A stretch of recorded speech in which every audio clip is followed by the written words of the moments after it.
I realized they were excellent tools to manipulate a bag and make it more comfy to wear. These will be the 2 bags that we are torturing today. Thank you for coming to our porch session. Lately, I've been jotting in my journal ways that I break in my bags because it's things that I do naturally, and I'm having to witness myself to bring these techniques to you. So if you're like, girl, why aren't you just showing me how you break in your bag? It's almost like I was having to think about it, and when your brain goes blank, well, that's what was happening. So I have my journal here, and I've broken it down to about 4 different ways that I ultimately break in a bag. I used this one on the flight back from North Carolina, and I got the straps quite broken in. It's only been a couple weeks now, or maybe less than that. I'm not really, just over a week actually. But I've got some tools here. It looks a bit scary, but these are different things that I use or that you could use if you don't have the things that I typically use. Let me explain. So I got these gouaches. I have a body gouache and a face gouache. They are very stout. They're that Sachu brand. And I got these a long time ago. I don't even know when, and I used them as their intended purpose, and I still do sometimes. But I realized they were excellent tools to manipulate a bag and make it more comfy to wear, because if you don't know, these straps are very uncomfortable when you first get them. I'll insert a clip of how stiff they were in the airport, and this again was less than 2 weeks ago, and now they're very comfy and they have a ways to go still, but let's get into it. So you can use your hands ultimately. I'm only going to show you one of the 4 ways that uses a tool, and you could find other ways to use the tools too. This is just how I use it. Use your brain. And so I just went to my husband's toolbox, and I got another way too, and I got these. So I'll show you how you could use these in a similar way if you don't have a gouache. And then even if you have like a tripod or something that has a way that your fingers aren't going to get tired. I have arthritis, and so I use multiple techniques at a time, and I just switch between them over and over and over if I'm sitting and working in a bag. I think that's what I have to say. Just know if you do, the texture can change. Sometimes it does, sometimes it doesn't. This is a little more smooth leather, same bag, but sometimes this wrinkling can happen. So just be aware of that when you're working on your bags, and know what could be possible to happen. These are very, very floppy as well. I've had this one even longer, and I've worked on them a ton more. But they're a different color. Different colors have different stiffnesses as well. And I mean, it's a hide as well. Bridal leather is still leather, so every hide is going to be different. All right, so the first method we're going to go with is the ribbon curl. Now, I'm going to show you first with the method that I always use, because I use this little lip on it. How you take a pair of scissors and curl ribbon, like at Christmas or whenever you're wrapping a present. I do the same thing with this lip on here, and I take it and I just rake it through, and I go down the bag like that multiple times. And now you want to be careful if you do it on the right side of the leather. See how it's more shiny versus the wrong side has this more roughness to it. You do this at your own whatever. I do it personally. I will do it more gentle, not as using as much pressure, versus this. I'm kind of stretching in a bit and doing a ribbon curl method. And you can see already how much more malleable it becomes. This I haven't done as much, whereas this is where I just did that stretching and pulling.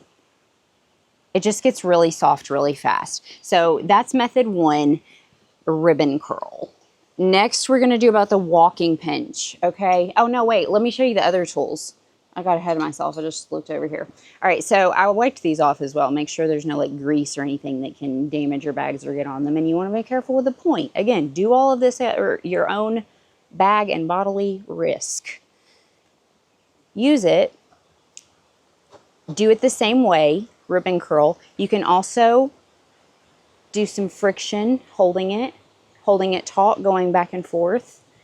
Anything that gets in there and gets things moving. You know, the fibers are so tightly woven together. You're just trying to loosen them a little at a time. And what happens is they start to relax. And instead of being like this and being harsh against your shoulder, they start to relax and they get softer.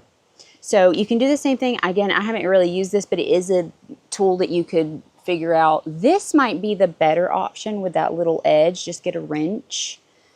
And same thing, it kind of gives you that edge on there. This feels easier to do, in my opinion, than this. And you have that little lip there. If it's a long strap and like maybe even detachable and you're trying to soften that, I have even used staircase rails, like the vertical rails, not pulling, of course, because you don't want to damage your house, but using that friction and a slight tug, you could use it around a pole outside that was maybe stronger, as long as it's clean, you know. Those are options. But all right, we got the walking pinch. I got my notes because I'm trying not to squirrel too much. I know you like my chatty videos. We hanging, girl. What's up? But I also don't want to just squirrel all over town and then have a ton of footage, you know. So the walking pinch, you want to pinch the leather, but you're going to walk it. So I'll kind of do this like an inchworm, and you're just putting a little movement in there. You can squeeze hard or you can just kind of do it a little. And that kind of goes into the next one. You can also do it the wrong way. I do. Just let me be thorough. And you can, the texture, it's all loosening up, and I love that. It makes it so much less rough on your skin. This, like I said, it has a ways to go. But the walking pinch. Okay, and that kind of goes into what I call the rock and roll. And that's where you're rocking it back and forth in the same area. So it's, here, let me pull you down because it's hard to do holding my hand up. I want to do it like I normally do, sitting in my lap. So you're just kind of gonna walk it, and then you're gonna pull it to another area of the strap, and then you're gonna rock that one. So you're rocking and rolling at the same time. We're gonna roll it to the next section, and you'll do that the length of the strap. It seriously becomes like a hobby. I also use it to strengthen my hands because I have arthritis and I want to be able to use my hands as long as possible, and my knuckles already lock up sometimes if I'm like really inflamed. So it's kind of a strengthening and exercise thing too. This is another way that you could just roll it. This is a little bonus for you, is I'm just taking it and just pushing the back, like from the back like this. And I'm just, it's a roll, but you're just rolling it the whole way while pinching. So that's the movement that we've got. All right, that was just a bonus. And then we have the goodie roll. And if my fingers are really hurting, the goodie roll is good because it uses the heels of your hands. And again, you can go either way that you want, personal preference. I do this with the leather too, but the straps is really good. You put it between right here. Sorry, this is hard to do on camera. And then it's like, you're like, ooh, goody. You know, like that's how I remember the different, the different things. And it's just a goodie roll, and you can do it fast or you can really push inward and roll. It's all on you and your strength. I mean, even just a light roll like this will do wonders. You don't have to like kill your hands or anything. You can even do it like this. Sometimes when something becomes uncomfy, I'll just kind of shift my hands a little. So you see, I'm not putting a lot of pressure, but it is going to help to soften it over time. You're just simulating wear that you would have every day from friction and moving and weight, you know? And then stretching them helps as well. You know what? Hang on. I have more methods. One more. Let's do a stretching, like a spinning stretching, because you can weight the bag down and hang it up so that it's, you know, all night just stretching. It's just having that slight pressure on it, and over time it's loosening those fibers inside of it. But weighting a bag down and spinning. All right, we'll do more. 6 methods. I lied, not 4. Okay, so I've got some weight in this, not a ton, but you could weight it down however you wanted, and we're just going to spin. So I'll put 1 to 2 fingers in the top, and I will tight wind it, and you can do it as tight or as loose as you want. If you want to stop right there, you can. But sometimes I'll even twist more and then just hold it. Like if it can't take this type of abuse, it can't serve me. So it's not worth my time. I just really get in there, and I'll even do this and kind of tug it. But then what I will do is, it's kind of therapeutic, and I just go back and forth. And this is stretching, but it's also putting friction on the handles. And I did this the other night for like 10 minutes, and the difference was insane in this bag. It was even more, I thought I had already gotten it comfy, but every time I do this, this might be the least invasive other than on your arms and elbow, depending on how much weight you put in this, because I could definitely load it down more. All right, well, I hope you enjoyed. That's a few different ways that you can break in your straps, and you can just cycle through those, and your straps will be soft in no time, and it will be much more comfy to carry.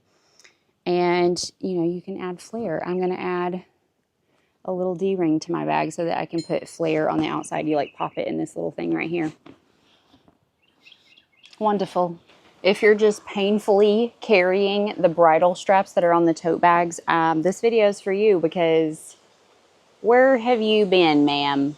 Where did you go? Come here to me. Come here.